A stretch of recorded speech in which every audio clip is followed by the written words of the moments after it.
Hey everybody, welcome back to FSi DFS. Looking at the early slate here for Wednesday. 7 games on tap. Weather looking a lot better than it did last night. No real rain concerns. The Wrigley game, though, is going to be important because the wind is blowing straight in at a pretty decent clip at Wrigley. So definite boost towards the pitchers. Steal for Chicago.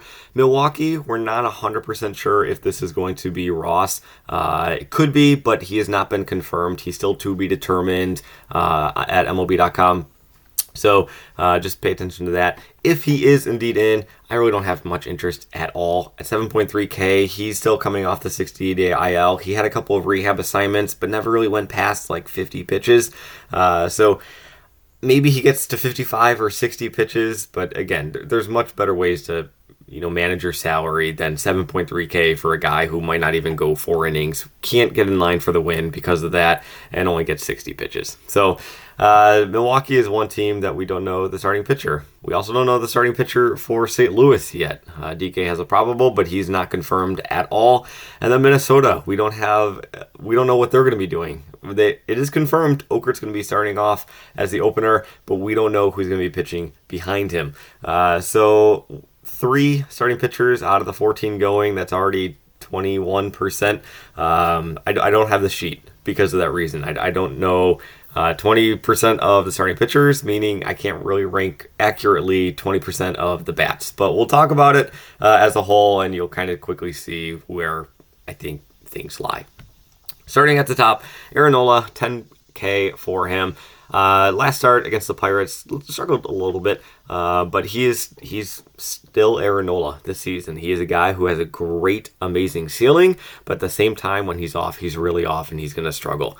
At 10K, I don't have a whole lot of interest in him just because there are a lot better options in my opinion at much cheaper salaries. So he's going to be a GPP play only. But again, his ceiling is still as high as the rest.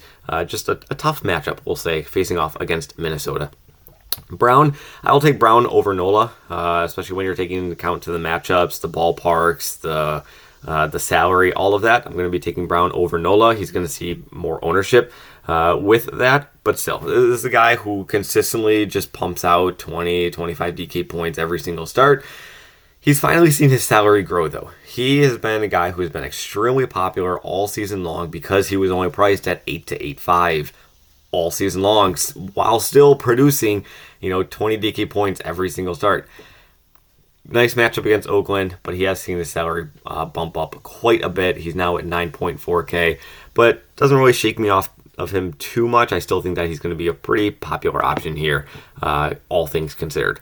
Castillo, he's not the Castillo that we have seen in previous years, even though the price tag still kind of shows it. He's not at 10K like he was in previous years.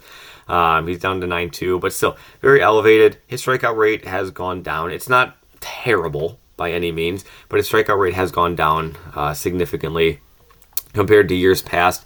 Nice matchup facing off against the Angels here. The Angels thought they might have had Mike Trout back for today's game, but in his rehab start in the minors yesterday, he tweaked something again. So he's back on, a longer injured recovery timeline. It could have been precautionary, but he's not going to be back in here for this game. So he's still going to be facing off against the Troutless team. A Troutless Angels team.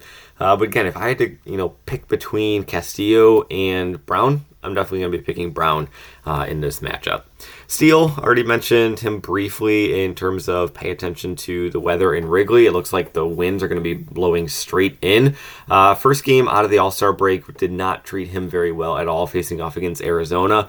Arizona, though, we've mentioned it before. They are one of the best teams, best offenses in the entire league against left-handed pitching. So don't look at it too much. Right before that All-Star break, he was able to shut down Baltimore, but Baltimore was in a skid, admittedly so. But I think with his price tag, the wind's blowing in, Milwaukee's not a great matchup by any means, but the impact of the bats in Wrigley are very significant. So I like Steele here. I almost like Steele more so than Castillo. So I guess if I had to rank them, I would go like Brown, Steele, Nola, Castillo. Castillo would probably be my least favorite of the 4, but definitely Brown. And then you could argue Steele or Nola. Going past that 9K salary tier, there's only two guys that are really in the mid tier here. You can see there's just such a significant drop off in terms of salary. But we have Pivetta facing off against Colorado. And we got Pivetta, who has like an extremely high strikeout rate, but he's in Coors Field. I'm still going to side with Pivetta. I think that Pivetta is going to be a very fine option here. Facing off against the Rockies. The Rockies are not a team that really should be scaring you at all, especially with how much they strike out. And now they're facing off against an elite strikeout pitcher. Sign me up. I really do like Pivetta here in this mid-tier.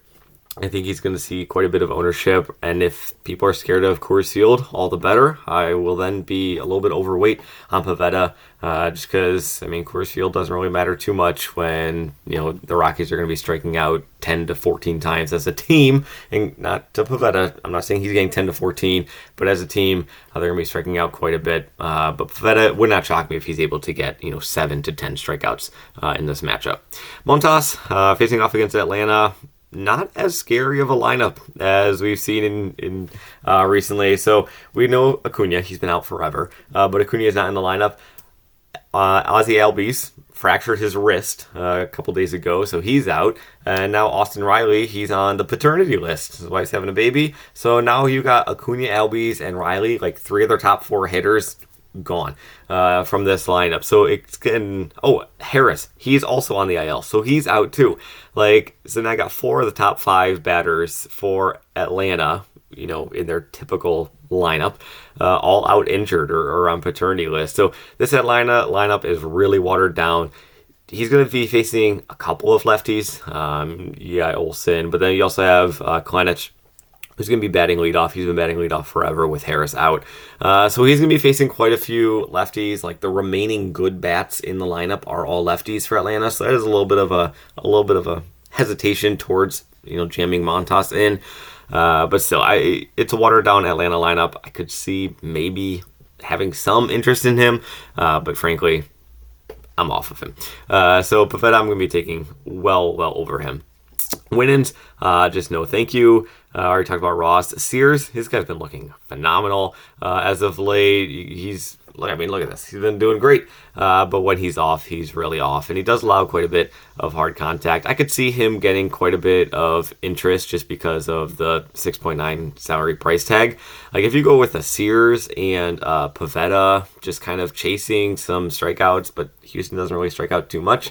But chasing that recent form of strikeouts with Sears, and then the strikeout rate of Pivetta and the Rockies strikeout rate, you could really get whatever bats that you really want to on the board. 4.4K. Boston's going to be super expensive, facing off against Quantrill, but it's warranted. Facing off against Coors against Quantrill. Everybody else, just no interest at all. So looking towards the bats, it should be no surprise at all that Boston is going to be a team that we're going to be targeting the most in Coors Field, facing off against Quantrill. Quantrill can't really strike anybody out. It's shocking if he can get more than 5Ks in a game, and now he's pitching at home.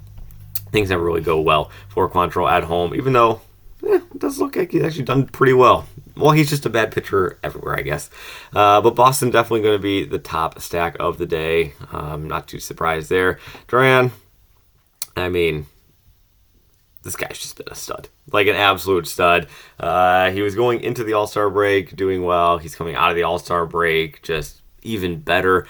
So he's going to be the top play of the day. They have so many lefties in this lineup that you can go with. Devers, Duran, Hamilton, Yoshida, Dom Smith, 3.6K. I could see him getting some ownership love because of how cheap and how affordable he is in a nice lefty-righty matchup, and he's probably going to be placed in a relatively good lineup spot as well. So 3.6K, I could see him getting some ownership, but maybe he doesn't because who are some of the other first base options? Let's see. Holston, obviously. Steer. Candelario, maybe. Yeah, I think that Candelario, maybe no, because I don't want to say any Chicago because of the winds blowing in. Yeah, looks like I could see Dom Smith being a pretty popular first base option just because of how affordable he is. The spot in the lineup, Coors Field, lefty, righty. and just very affordable. He's going to be able to get you a lot of other things. But yeah, Boston going to be your number one stack on the entire day. And our stack that could be, looked at quite a bit is going to be Seattle. Facing off against Canning. Again, Canning is a pitcher who can't really get anybody out at all, and Seattle's just so cheap, so affordable.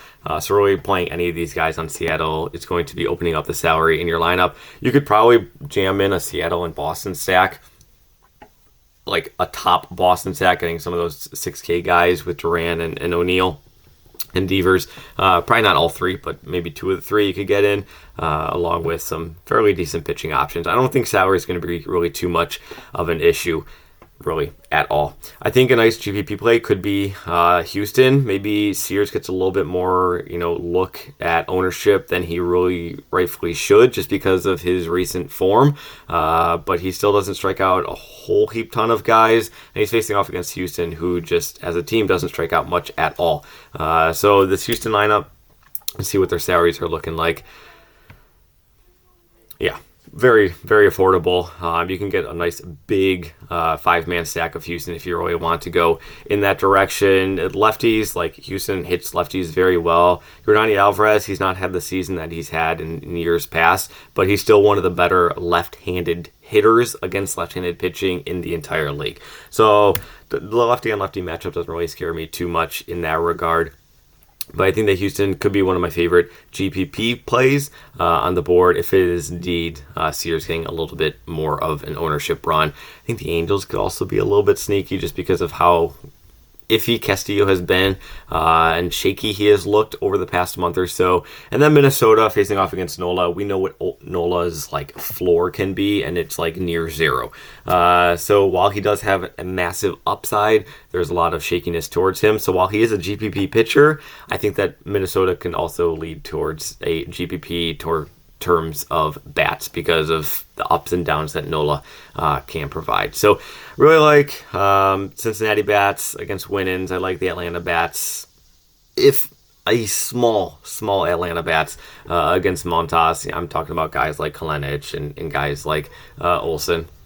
But yeah, I really don't think that salary is going to be too much of an issue at all on this board. So if that was me, put in Brown, put in Pavetta, get shares of Steele, and I think the Sears could see a little bit of ownership. And then in terms of bats, just jam in Boston, jam in Seattle, and jam in Cincinnati, and you should be good from there. So good luck in your contests. Thanks for watching. Again, didn't have the full sheet just because there are so many unknowns in terms of starting pitchers. I didn't want to misrank the bats because we didn't know the pitchers and all that stuff. So hopefully I was able to help you, at least guide you in the right direction. Good luck in your contest, and we'll see you in the next one.